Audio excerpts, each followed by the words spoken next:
Welcome to United Minds Collective Podcast. This is United Minds Studio, and this is where our minds are always better together. I am Pamela Watkins, and here we explore how we grow, thrive, and elevate as individuals and as a community.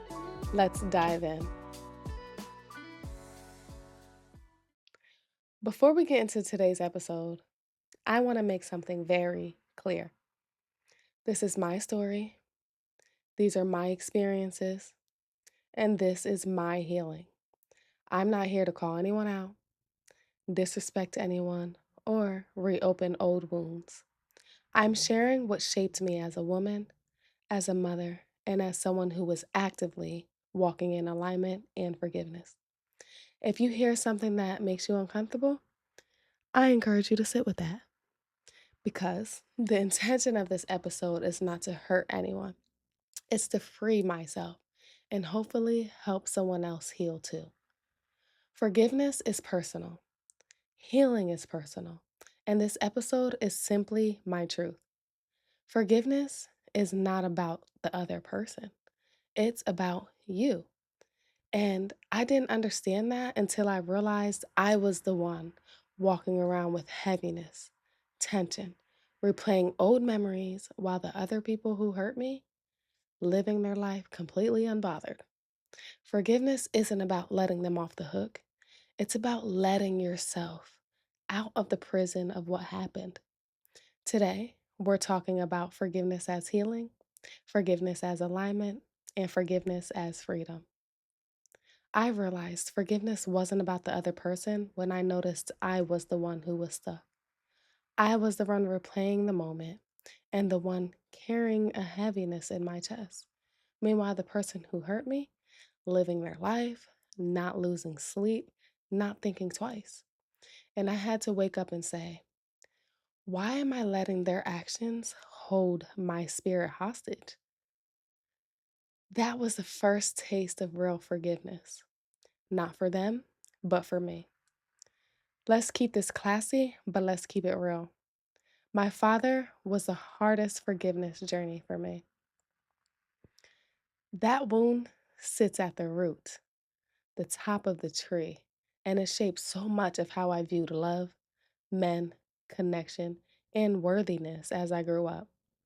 I had to forgive him for not being there in ways I needed, for moments where he showed up inconsistently, for times he was emotionally distant but physically close, and for the expectation that as I got older, I would be the one to carry the relationship forward.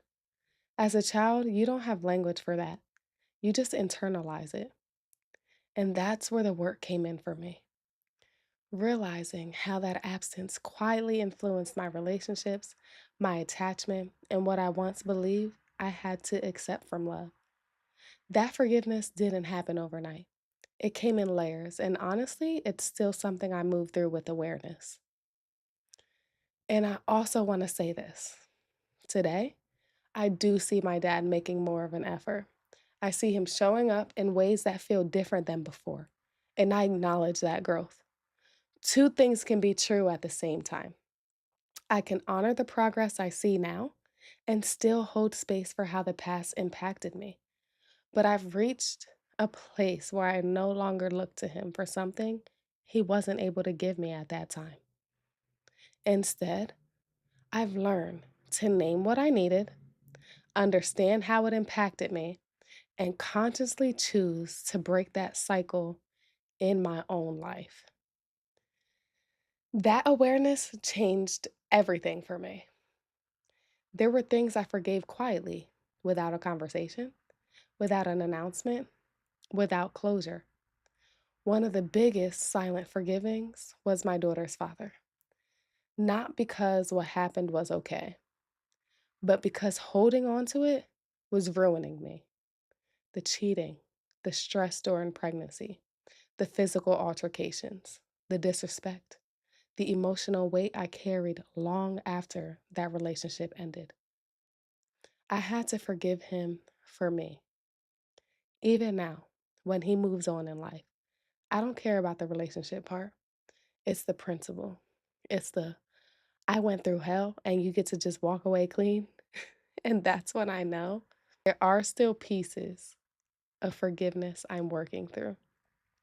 But the biggest part was forgiving myself for staying longer than I should have, for accepting less than I deserved, and for not knowing my worth. Self forgiveness, that right there, is a lifelong practice. When I hold on to anger or hurt, it shows up physically as heaviness, tension, withdrawal. I'll completely isolate. I won't show up around certain people. I won't feel safe emotionally. So I'll pull back to protect myself. I think about the time I found out the girl I was with was sleeping with my cousin, and my whole family knew. Everybody in that house, my cousins, my uncles, everybody. That betrayal created such a deep wound that I avoided that family for years. I physically could not be around them. And now, only recently, I've been able to walk into those spaces without my body tightening up. That's forgiveness. Not forgetting, just no longer being held hostage by it. One of the biggest things I'm still learning to forgive is actually connected to my childhood, specifically my relationship with my mother.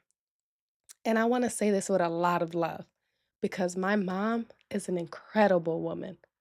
She worked so hard to provide for us. She made sure we were taken care of, had what we needed, we always looked nice, and we never went without. She shows up in so many ways, even now, especially for my sister and my nephew who has autism. And I see all of that. I honor all of that. But growing up, there were emotional gaps, not because she didn't love us, but because she wasn't raised with that kind of emotional expression herself. She loved through doing, through providing, through taking care of us, not through softness or deep conversations. And my stepfather, he added more damage than stability. As a child, you don't understand that. You just know what you needed and what you didn't get. So today, as an adult, I'm still learning to forgive the parts of my childhood where I needed more emotional guidance, more affection, more nurturing. And my mom just didn't have the tools to give me that at the time. I know now she did the best she could with what she knew. And I love her for everything she did do because she carried a lot. But the inner child in me still had to acknowledge the parts that felt missing, not to blame her, but to heal myself. Forgiveness here doesn't mean I think she failed. It means I'm giving compassion to both versions of us. The mother she was then, and the daughter I was who needed more softness. I'm forgiving them because carrying their wounds into my motherhood is something I refuse to do. Forgiveness for me is breaking generational cycles. Let me say this clearly. Forgiveness is personal. Reconciliation is optional. You can forgive someone and never allow them back into your life. You can forgive family and not include them in big milestones. You can forgive someone and still set boundaries they'll never get to cross again. Forgiveness is between you and God. Reconciliation is between you and that person. And baby, that step is not required. I know I've forgiven someone when the memory doesn't trigger me. I don't expect an apology anymore. My body feels lighter. I can talk about it without anger. I don't personalize their behavior anymore. With my father, I'm there. With Naomi's father, some days I'm good, and some days I'm like, oh yeah, I still have work to do. And that's okay. Forgiveness is not a finish line, it's a practice. Forgiveness aligns me back to myself. When I release something, my spirit feels lighter, my intuition flows clearer, my manifestations move faster, and my energy rises. Forgiveness allows me to say, this is part of my story, but it's not my identity. Alignment requires peace, and forgiveness is one of the doors you have to walk through to get there. Forgiveness is spiritual for me.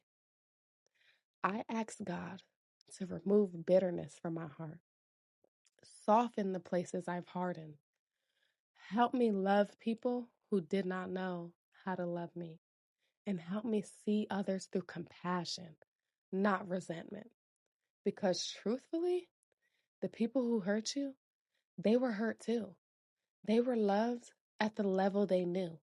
They gave what they were taught. And many of them are not on a healing or spiritual journey. So when I can send love instead of anger, that's God working inside of me. I want you to feel ready to release, ready to put down the weight you've been carrying, ready to let go of the hurt that was never yours to hold forever, ready to free yourself from the moments you keep replaying. Forgiveness is empowerment. It's closure without the conversation. It's saying, you don't get to live inside of my spirit anymore. Today, I hope you feel lighter and ready to release something that's been weighing on your soul. If you're looking for extra support on your journey, be sure to check out my behavior support toolkit. It's right here on the table, filled with resources to help you on your journey. Thank you for tuning into United Minds Collective podcast. Remember, this is where our minds are always better together. I'm Pamela Watkins, and I can't wait to continue growing with you.